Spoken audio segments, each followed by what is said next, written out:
to vote in the second phase of elections on April 18th, with 39 Lok Sabha seats and a pattern of one party cornering most of the seats in every alternate Lok Sabha election. This could be one exciting contest to watch out for. This will also be the first time that the two primary regional parties, AIADMK and the DMK, will be contesting this election without their tallest leaders. Both Jai Jayalalitha and M. Karunanidhi passed away in the last 5 years. Apart from this key factor, the BJP has allied with the AIADMK and other parties, and the Congress with the DMK and other parties. So the battle of Tamil Nadu, in that sense, also becomes a proxy for the larger national fight. So who looks ahead in this race? What are the factors that will play part in this election? To speak on this, I'm joined today by a panel of veteran journalists who've been tracking Tamil Nadu politics. GC Shekhar, Associate Editor at Outlook, Narayan Lakshman with The Hindu, and senior journalist Kavitha Muralidharan. All three, of course, have been tracking Tamil Nadu politics for a long time and track it on a daily basis. So welcome to all of you and thank you for joining us. GC Shekhar, let me start by asking you, is this a foregone conclusion of sorts? You have opinion polls which predict that the DMK will be streets ahead. We've seen that pattern in Tamil Nadu, and of course in 2014 the AIADMK swept all but two seats in the state for the Lok Sabha. Are we going to see the reverse this time round? Yeah, this time it is advantage DMK definitely, because it has learned from its mistake of 2014. For a national election, it went without a national party. It dumped the Congress for the 2014 election. And then there was this, the Modi factor was also there. It did not anticipate the Modi factor will also be very influential in Tamil Nadu, and that the BJP was able to put together a large and effective third front, which managed to win 2 seats, whereas the DMK failed to win even a single seat in 2014. And another thing was Jayalalitha was there presenting herself as a probable prime ministerial candidate if no party got a majority. So that also helped her to get 37 seats. The 37 seats are attributable to the fact that people of the state saw Jayalalitha as a prime ministerial candidate, whereas the DMK had no one to offer. So that is one of the reasons. So this time the DMK has been much smarter. It has been faster off the blocks. So it has roped in the Congress. It kept the two left and the VCK and other parties together. And it has put together, it has even been quite easy in seat distribution, handing over Congress as many as 9 seats in Tamil Nadu. That could be the only chink in the DMK's, the DMK friends' armor, the generosity of the DMK in giving Congress 9 seats. Otherwise, I feel that the DMK is on a very strong wicket. And I wouldn't be surprised. My guess is that the DMK will win at least 30 seats as we enter the last 2 weeks and the next as we enter the final stretch of the election. Narayan Lakshman, Mr. Shekhar spoke about the chink in the armor. The other point is also that who's the prime ministerial candidate? We know that people should be looking at the MPs and the choices of MPs in their area, but this is a general election. And Stalin has said very clearly that he supports Rahul Gandhi's, prime ministership or his candidacy. We know it's Narendra Modi from the other side. Do you think that this will play a factor? Well, it could be the manner because, yes, you do get a feeling that between Narendra Modi and Rahul Gandhi, there are people who are trying to edge this into becoming a presidential style politics rather than parliamentary or even a much more local or regional style of politics and campaigning. But let's face it, at the end of the day, the people of Tamil Nadu have always had their own unique perspective on what is good politically for the common Tamil man and woman. And that view or that vision of what is good for them has quite often, if not very regularly, varied considerably from what these central parties or national parties, whether the Congress or the BJP, have had as their vision. So you have, again, the backdrop of the Dravidian movement, and certainly I think the point is well taken that it's going through a very big inflection point after the demise of Jayalalitha and then Karunanidhi. But at the same time, I would not discount that the voters of the state will take their own view on things. And I think a lot of local and state level issues will continue to matter. That's why I feel that while people may talk about prime ministerial candidates and even talk about how Jayalalitha might have been one in 2014, I think the real focus is how are state level leaders, even in a Lok Sabha election, how are their capabilities, how are they empowered to deliver on the ground? Even an MP has the ability to, through the parliamentary mechanisms, to bring funds and deliver goods and services on the ground to their constituencies. So people here tend to see this whole election often through that lens. Of course, there will be certain parts of the demographic which will be looking at, their ideological affinity to the BJP, their Hindutva politics, or there may be a group of people who have a liberal or a secular view who may tend towards the Congress. But at the end of the day, it's going to come down to these two Dravidian parties, I think, as the leaders of their two alliances. And between the two of them, the DMK certainly has had a less disruptive transition in the aftermath of the leaders passing. Kavitha, how do you see the scenario as it's emerging? And also to add to this, that there are going to also be elections to bypoll elections to 18 assembly seats. Yeah. And what part that plays into the picture? Okay, I basically think for the ADMK, the bypolls are going to be more important, and I think the ADMK is treating the bypolls as more important because it will decide the future of the ruling dispensation in the state. And as GC Shekhar rightly pointed out, Jayalalitha had positioned herself as a national leader. Even in 2014, she coined this slogan, Lady or Modi, and she faced the elections. But now it's come down to, calling Narendra Modi the grandfather of Tamil Nadu, grandfather of the ADMK. So I think from that kind of scaling down will not go down well with people of Tamil Nadu, I think. So it's going to be a very tough election for the ADMK. I think for the ADMK, it's going to be a do or die battle. But my hunch is they are going to focus more on by-elections because that is going to decide their next 2 years in tenure. And that is going to be most important for the ADMK's larger future. Yeah, I mean, I remember that quote from AIADMK leader saying that, Modi is our daddy. And you have a point about how that will go down with voters. But let me come to you, Narayan Lakshman, on, what you're picking up from the ground. What are the issues that people are talking about, or is it all focused on, the outcome on a national scale? I think it's focused on both in a sense, because obviously at the national level, this is the chance that people have to make their voices count. And I think there is a sense of maybe disappointment that at the end of 5 years, the promises maybe made in 2014 about job creation and the whole Achhe Din promise has not been delivered. And then there were the two shocks that came from demonetization and GST, which has set back a lot of the small traders, the cash-based businesses, and even the smaller companies which do not have the systems to cope with GST requirements. So I think there may be some economic pain that is working its way through the system and will have its impact on the ultimate voting pattern that you're going to see here. But at the same time, as I said, people are taking a bigger picture view as well of this. So everything from the recent skirmishes with Pakistan will matter. So will this whole thing about do we want to give Hindutva politics a space in this state or not?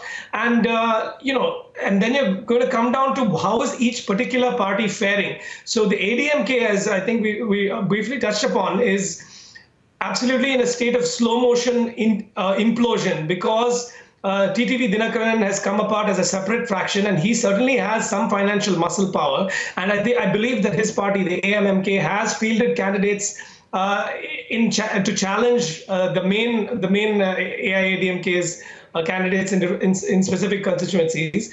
And at the same time, on the DMK side, you are looking at the fact that Stalin is a bit of an untested quantity at the statewide level, because although he's been mayor and so forth, he has not really delivered in the aftermath of his father's passing. So there are weaknesses on both sides, and all of these issues will matter to voters. Where do you come in on this point, Mr. G.C. Shekhar? Has Stalin really had an opportunity to prove himself in that sense in any major electoral contest, or is there some kind of emotional support that he will get after his father and the party patriarch passing away last year? Well, in December 2017, when the RK Nagar by-election happened, Stalin was not at. He was only the acting president, and the DMK did miserably in that it lost its deposit when TTV Dinakaran won as an independent. It was a shock for both the AIADMK and more so for the DMK, because the party had done so well in the past in North Chennai. In RK Nagar. So I think it came as a shock for the DMK, and the party had to do a lot of reassessment. It sacked a lot of its office bearers. There was it had to do some deweeding. So all that happened. But the advantage for Stalin is that the AIADMK's vote bank has been is being undercut by TTV Dinakaran's presence. So to that extent, I think the AIADMK will find itself on a weak wicket, because TTV Dinakaran, even if he may not win a Lok Sabha seat, he will at least spoil the AIADMK's chances in half a dozen Lok Sabha seats, and he may even win a couple of assembly seats and push the AIADMK to the last spot in another 6 or 7 assembly seats. So all this can happen. But the only setback for Dinakaran has been the way he has fought his symbol fight, the fight over a symbol in the Supreme Court, in the High Court, in the Supreme Court has not been fought very cleverly. So he is not. He wanted the cooker symbol. He had popularized that symbol throughout the state. He had said that is a symbol of his party, and then he thought he was going to ride the cooker way during the Lok Sabha election and the by-elections. But that has not happened, because now the Supreme Court has said that he'll be given another symbol other than the cooker, but it will be a common symbol, and he will have only just around 3 weeks to popularize that. So it is going to be a very tough election for Dinakaran, but still, he has been a very doughty and very flamboyant politician. We haven't seen the likes of him in Tamil Nadu. Let's not forget when Dinakaran took over, that came into the scene. There was a lot of negativity surrounding his family and Shashikala. So he's managed to offset all that, neutralize all that, and then he has enthused his cadres. So the AIADMK definitely will see him as a threat. That is one reason why the AIADMK went in for such a broad-based electoral front, roping in the PMK, Vijaykanth's DMDK, BJP, and other smaller parties, because they had to compensate for the loss that TTV Dinakaran will be causing to the AIADMK. Kavitha, how do you look at the role of the superstars? And we've spoken about it before with all of you. But Rajinikanth, Kamal, Haasan, both have said they're not going to be fighting Lok Sabha elections. What is their role going to be? Is there going to be focus on assembly? Kamal Haasan's party is fielding Lok Sabha candidates. Are they going to have any impact at all, or is just flavor? Okay, Rajinikanth has said that he will focus on assembly elections, but we'll have to wait and watch whether he will actually do it.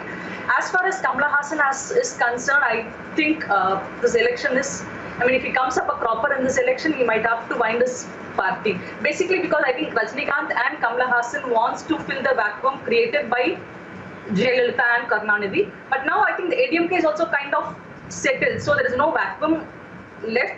Maybe because, maybe the vacuum created by leaders of that stage, but I think the party is kind of settled. Also, the kind of labor put in by leaders like MGR and Jayalalitha when coming into politics from cinema was huge. I don't think Kamal Haasan has actually done that. He started the party, and after starting the party, he's been going around, which is good. But before that, he's not had any broad idea about starting a party, about putting in some effort, and also I don't think they will. This will last beyond these elections, the Kamal Haasan's factor. And my hunch is if Rajinikanth is going to see Kamal Haasan not doing well in this election, he might step back. That's a very interesting take. Let me get a national perspective and let me come to you, Narayan Lakshman. Considering it's a block of 39 seats and the patterns usually have been that either of the two regional players corners a large chunk of those seats. By that logic, it's the DMK's turn, so to speak. That's what opinion polls are also predicting, and they're allying with the Congress, a part of the UPA. Do you think that means that there is a scenario where they could play, this regional party could play a very important key role and a contribution of a decent chunk of seats to the larger picture? Absolutely, Tamil. I think in many of the northern states, the Hindi heartland, just given the way that different parties are positioned, and in many of these cases, it's BJP versus a regional party, or if you look at Uttar Pradesh, it's the SP-BSP alliance. In a sense, the political space is saturated across many of those states. And in that regard, Tamil Nadu and maybe several other South Indian states are well positioned to be the deciders. They could decisively change which way the overall Lok Sabha tally within 543 it moves. So I think in that regard, yes, the DMK may be in a position to get a lead. I'm still of the belief that we may not see a sweep this time, just given the inherent weaknesses within both the alliances. Certainly, I do feel that the AIADMK's alliance weaknesses are greater, relatively speaking. But the DMK, again, is not without its own challenges, internal and external. And just, in terms of leadership, the limitations of Stalin's ability. So I do think they may get more seats, but they may also be able to send MPs to the Lok Sabha. But I don't see a sweep happening. To me, the bigger question is also going to be the question of the 2021 state election here, because there you're going to be looking at what this power vacuum that you're seeing after these two leaders passed away, what kind of new governance that can produce for the state. And that is a really important question in terms of big issues like corruption, welfareism, and all of those things. So GC Shekhar has predicted 30 seats for the DMK. Mr. Lakshman, do you have a number in mind? No, I would not put it that high, but I can't put a number. But I can't put a number to it, but I would definitely not go that high. I would go lower than that. Okay, so lower than 30. Now I'm going to let Kavitha come in with any estimate if she has one. Yeah, I think it's going to be 30 plus for the DMK. Okay. Basically, because as GC Shekhar rightly pointed out, DMK has put up a strong alliance, and AIADMK has its weaknesses. Also, the succession plan, as Narayan pointed out, was proper in the DMK. After Karnanidhi passed away, all of us knew who was going to be the next leader, but in AIADMK it was not as clear. So Edappadi was, even most of us don't know Edappadi Palaniswamy till he was made the chief minister by Shashikala. So all these factors are there. He's just picking up, and there are campaign strategies followed by leaders. We've always, the Tamil Nadu people have heard Stalin speak to them, over the years in the campaigns. But this is the first time Edappadi is positioning himself as a senior, strong leader and campaigning, going to the people. So we don't know what kind of response. I personally don't think he's been getting good response till now, and we need to wait and see for the next 3 weeks to unfold. Yeah, well, so all these factors are there. So I think the DMK has a clear edge. GC Shekhar, you want to come in on the comments we've heard so far? Yeah, that is right. Because Edappadi, the AIADMK front also faces the issue of double anti-incumbency, because the BJP is anti-incumbency and the AIADMK is anti-incumbency. So it has to counter both these factors. And then, of course, though Edappadi has proved to be very smart, he has survived for 2 years, and then he's sort of become more acceptable than he was as a chief minister when he took over. His electoral prowess, the ability to attract votes, is still unproven. So that will remain, I think that will, so the AIADMK will really have to fall back on its skill of booth management, voter management at the last minute. And then Tamil Nadu has this very poor track record of money for votes. So all these issues will play up in the last 2-3 days. I think that could also decide the fact. decide the way the elections go. But I still feel the DMK stands a good chance. I still feel that they'll win around 30 seats in Tamil Nadu. If they win anything less, then I think I would blame it squarely on Stalin's generosity in giving Congress 9 seats in Tamil Nadu. All right, so transferability of votes between the parties will also be a factor to look out for. Thank you so much to all of you for joining us today and giving us a sense of what are the key factors in this big battle brewing with 39 seats. Tamil Nadu is indeed going to be an exciting contest. A lot of new factors coming into play at this time, and like one of our panelists said, it could be a key determinant into what happens in the big national picture. Thank you for joining us.